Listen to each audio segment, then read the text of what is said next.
بسم اللہ الرحمن الرحیم۔ آج ہم پڑھیں گے قرآن شریف کو ہندی ترجمہ کے ساتھ۔ تو سورہ ہے زخرف، مکی ہیں اور اس میں 89 آیتیں اور 7 رکوع ہیں۔ اللہ کے نام سے شروع جو نہایت مہربان رحم والا ہے۔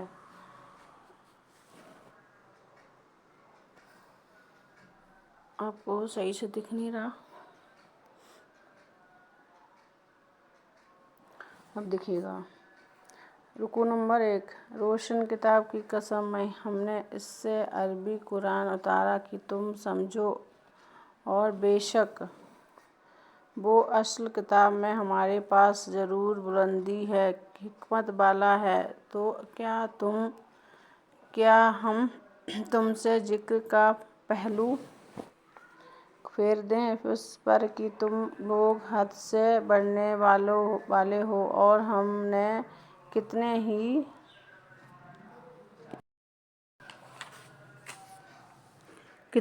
غیب بتانے والے نبی اگلوں میں بھیجے، اور ان کے پاس جو غیب بتانے والا نبی آیا اس کی ہنسی ہی بیان کیے، تو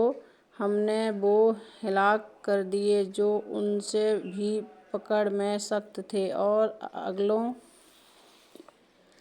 کا حال گزر چکا ہے۔ اور اگر تم ان سے پوچھو کہ آسمان اور زمین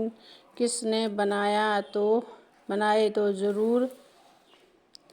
کہیں گے انہیں بنایا اس عزت والے علم والے نے، وہ جس نے تمہارے لیے زمین کا بچھونا کیا اور تمہارے لیے اس میں راستے کیے کہ تم راہ پاؤ، اور وہ جس نے آسمان سے پانی اتارا ایک اندازے سے، تو ہم نے اس سے ایک مردہ شہر زندہ فرما دیا، یوں ہی تم نکالے جاؤ گے۔ اور جس نے سب جوڑے بنائے اور تمہارے لیے کشتیاں اور چوپائے سے سواریاں بنائیں کہ تم ان کی پیٹھوں پر ٹھیک بیٹھو، پھر اپنے رب کی نعمت یاد کرو جب اس پر ٹھیک بیٹھ لو، اور یوں کہو پاک ہے اس سے جس نے اس سواری کو ہمارے بس میں کر دیا، اور یہ ہمارے بتوں قابو کی نہ تھی، اور بے شک ہم اپنے رب کی طرف پلٹنا ہے، اور اس کے لیے اس کے بندوں میں سے ٹکڑا ٹھہرایا۔ بے شک آدمی کھلا ناشکرا ہے۔ اللہ تعالیٰ بولتے ہیں کہ ہم نے ہر چیز بنائی، لیکن پھر بھی لوگ ناشکری کرتے ہیں کہ کیا کیا میرے لیے، کیا کیا۔ تو یہ اللہ بولتا ہے کہ بے شک آدمی ناشکرا ہے۔ تو ابھی چلیے رکوع نمبر 2۔ کیا اس نے اپنے لیے اپنی مخلوق میں سے بیٹیاں لیں اور تمہیں بیٹے کے ساتھ خاص کیا؟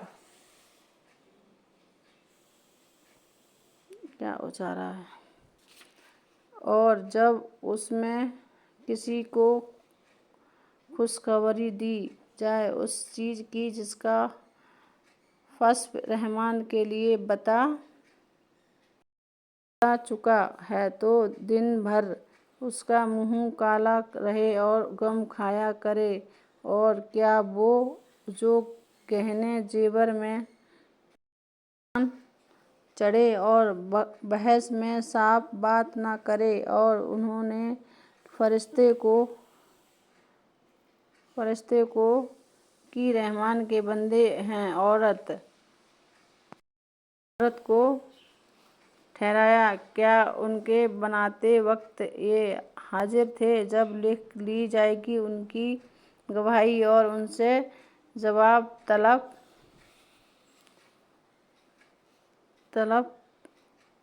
ہوگا اور بولے اگر رحمان چاہتا تو انہیں نہ پوچھتے، انہیں اس کی حقیقت کچھ معلوم نہیں، یوں ہی اٹکلیں دوڑاتے ہیں۔ یا اس سے قبل ہم نے انہیں کوئی کتاب دی ہے جسے وہ تھامے ہوئے ہیں؟ بلکہ بولے ہم نے اپنے باپ دادا کو ایک دین پر پایا اور ہم ان کی لکیر پر چل رہے ہیں، اور ایسے ہی ہم نے تم سے پہلے جب کسی شہر میں کوئی ڈر سنانے والا بھیجا، وہاں کے آسودوں نے یہی کہا کہ ہم نے اپنے باپ دادا کو ایک دین پر پایا اور ہم ان کی تقریر کے پیچھے ہیں۔ نبی نے فرمایا، اور کیا جب بھی کہ میں تمہارے پاس وہ لاؤں جو سیدھے راہ ہو اس سے جس پر تمہارے باپ دادا تھے، بولے جو کچھ تم لے کر بھیجے گئے ہم اسے نہیں مانتے، تو ہم نے ان سے بدلہ لیا، تو دیکھو جھٹلانے والوں کا کیسا انجام ہوا۔ اللہ تعالیٰ بولتے ہیں کہ جو پہلے کے جو زمانے جب آدم علیہ السلام تھے تب لوگ دین کو ٹھیک سے فالو نہیں کر رہے تھے، جو مل کر رہے تھے، جو نبی آتے تھے 1,25,000 نبی آئے تھے تو وہ اپنا اپنا دین سکھا کے چلے گئے، تو جس طرح سے لوگ فالو کر رہے تھے، کچھ لوگ وہاں پہ بت کو پوجا کرتے تھے یعنی مورتیوں کو، تب حضرت ابراہیم علیہ السلام نے مورتیوں کو بھگوان نہیں مانا تھا اور ان کو پھوڑ دیا تھا تلوار سے، تو سب پڑھی کہ مندر میں کہ مطلب یہاں سے مورتی کہاں گئی، اس کی ٹانگ توڑ دی، وہ سور توڑ دی، تو حضرت ابراہیم علیہ السلام بولے کہ جس نے توڑا اور کلہاڑی بھی اسی بت کے ہاتھ میں رکھ دی جس کو انہوں نے توڑا تھا، کہ اس بھگوان سے کیوں نہیں پوچھ لیتے ہو اگر اسے پتہ ہے تو۔ جب وہ نہیں پتا پائے تب انہوں نے اس کو مورتی کو پوجنا بند کر دیا تھا۔ تو اللہ بولتا ہے کہ تم جو ہماری جب حضرت محمد صلی اللہ علیہ وسلم آئے تھے تب ان کو ہدایت دی تھی اللہ نے، جب قرآن نازل کی تھی ایک آیت، تب اللہ بولتا ہے تب کہ تم جو ہم نے اتارا اس پہ چلو، تو جو کچھ لوگ تھے بول رہے تھے کہ ہمارے جو باپ دادا چلے ہم اسی پہ چلیں گے، جیسے آج بھی کچھ لوگ بولتے ہیں جو ہمارے پوروج کر کے آئے ہم وہی کریں گے چاہے صحیح ہو یا غلط، جیسے تو اس لیے قرآن کا مطلب یہی ہے، اس میں بول رہا ہے نا، ہمارے نبی بول رہے ہیں کہ جو ہم تمہیں بتائیں گے اس سیدھے راہ پہ چلو، تو لوگ بولتے ہیں کہ ہم نہیں چلیں گے، جو ہمارے دادا پر دادا چل رہے تھے ہم اسی پہ چلیں گے۔ قرآن کو ترجمے کے ساتھ سمجھنا بہت ضروری ہے، اور قرآن بہت ہی اچھی اور ایک بہت ہی ہدایت اور بابرکت قرآن ہے، جس میں بہت اللہ تعالیٰ نے بہت کامیابی، عزت،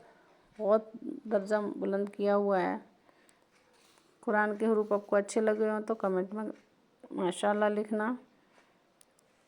اللہ حافظ۔